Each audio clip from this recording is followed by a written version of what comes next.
I'm so happy to witness this redemption. Itong second chance, talagang there's so many things that can happen in second chances. And you're a testament of that now. Binuhos ko naman talaga lahat. So, no regrets, just Kitang-kita na naman namin binuhos mo talaga lahat ng effort mo for this invitation. And on behalf of all the fans and the Philippine Pageant Media admins, talagang inilaban mo naman kami. So maraming salamat. And we would like to say sorry kasi hindi ka namin na ipaglaban sa moto. talaga. Hindi okay yun. Hindi okay yun. Nakatulog ko lang. We were like pushing Like, for... last memory of my pageant is in Thailand. So, yeah.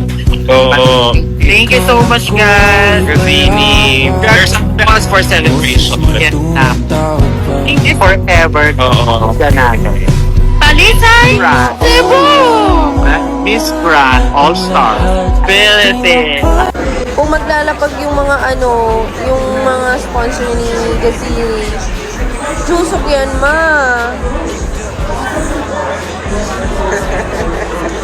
Feeling ko rin parang gusto ng Erzi Galanggana at saka si Tulong. Lapagan nyo na ng pera talaga. You owe no one an explanation. Correct, RT.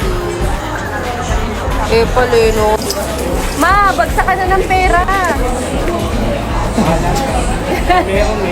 Pero malaking achievement na. Super. For us. Aray ko. Sana maglabas si Mama J. Wala na. Ano to sa akin? Maglapag kayo ng pera. Para makapasok ang Pinas. Kailangan mga 5M or 5M. Mayaman si Vietnam. Mayaman din si Colombia. Tapos si Ghana repeater. So, you know.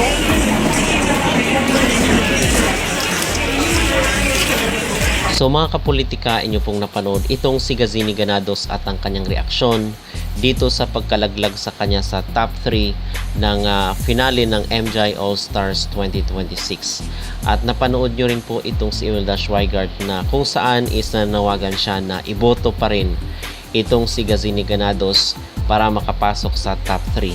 So in this video mga kapolitika is ating pag-uusapan kung sino nga ba talaga ang dapat nasihin dito sa pagkaligwak ni Gazini Ganados sa MJ All-Stars Top 3 dahil ngayon ang sabi ng mga netizen ay baka Pilipino lang din daw ang reason kung bakit naligwak or natalo itong si Gazini. So hindi naman lingid sa ating kaalaman na yung question kay Gazini is very popular issue dito sa ating lipunan ngayon, which is ito nga cyberbullying. Pero yung sinagot ni Gazini is yung pamilya niya doon sa sa Gaza. So ang sabi nung mga Pinoy at even nga si MD at si Emma is napansin natin mga kapolitika na parang nalungkot at hindi kumbinsido doon sa naging sagot ni Gazini dito sa sa question and answer portion. At yun din naman actually in fact ang impression ng ating mga Pilipino kung kaya nawala na ng gana na bumoto dahil dito sa sagot ni Gazini. So napakataas kasi mga kapolitika ng ating standard at yung expectation natin dito kay Gazini, although talagang nagpakitang gilas rin siya sa kanyang performance, pero aminin natin sa hindi, talagang sumablay siya doon sa question answer. At nung nakita ko nga siya na parang huminto siya kasi nag-iisip pa siya sa kanyang isasagot doon sa tanong na about sa cyberbullying ay senyalis yun mga kapolitika na nablangko siya doon sa sa magiging sagot niya sana.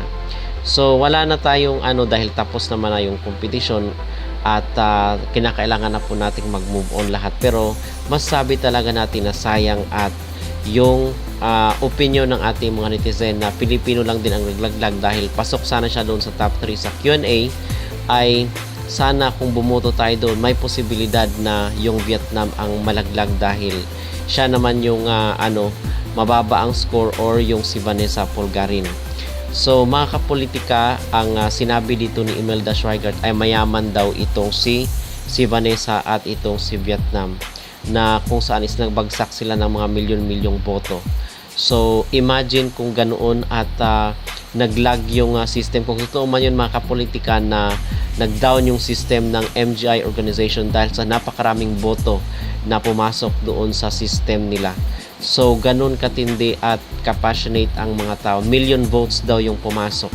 So, imagine kung magkano yung kinita doon na kung saan ay, di ba yung papremyo is nasa 50 million, nasa $1 million.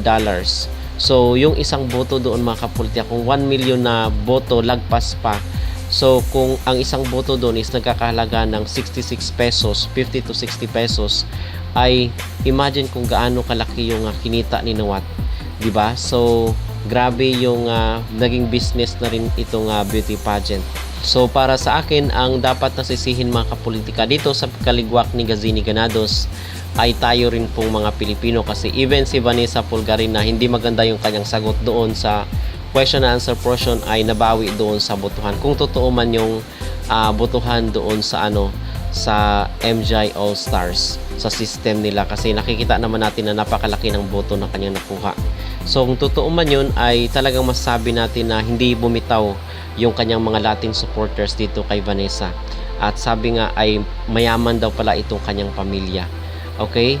So meron namang mga nagsasabi na baka siya daw talaga ang sinet up ni Nawat na manalo. So dito sa pagkatalo ni Gazini, sana mga kapolitika ay pasok tayo sa top 3. Kung hindi man mapapasa atin yung corona kasi nakadestino na ito sa ibang kandidata, ay sana makapasok itong si Gazini sa top 3 at malaking achievement na yun kung bumoto pa rin ang mga Pilipino, dahil pasok naman siya doon sa scoring ng mga judges. Although merong judge nagbigay sa kanya ng babang score, pero the fact is pasok siya sa top 3 mga kapolitika ng score ng mga judges. So, sino ang dapat sisihin dito sa pagkatalo ni Gazini ay yung kapwa lang din mga Pilipino na bumitaw sa kanya. Unlike dito kay Vanessa na kahit hindi ganoon kapasok yung kanyang sagot, ay hindi naman bumitaw yung kanyang mga supporters. So, ibig sabihin ay nasa mga supporters pa rin talaga kung mananalo yun si Gazini Ganados. Okay, so yun po ang aking masabi at pang-reaksyon dito kung sino nga ba ang dahilan kung bakit natalo itong si Gazini at naligwak sa top 3. Kung kayo ang tatanungin mga kapolitika, sino kaya ang dapat na sin sa kanyang pagkatalo at pagkalaglag dito sa top 3 competition ng MGI All Stars? Mag-comment down below at huwag kalimutang mag-like at mag-subscribe na rin kayo para updated kayo sa ating mga latest issue.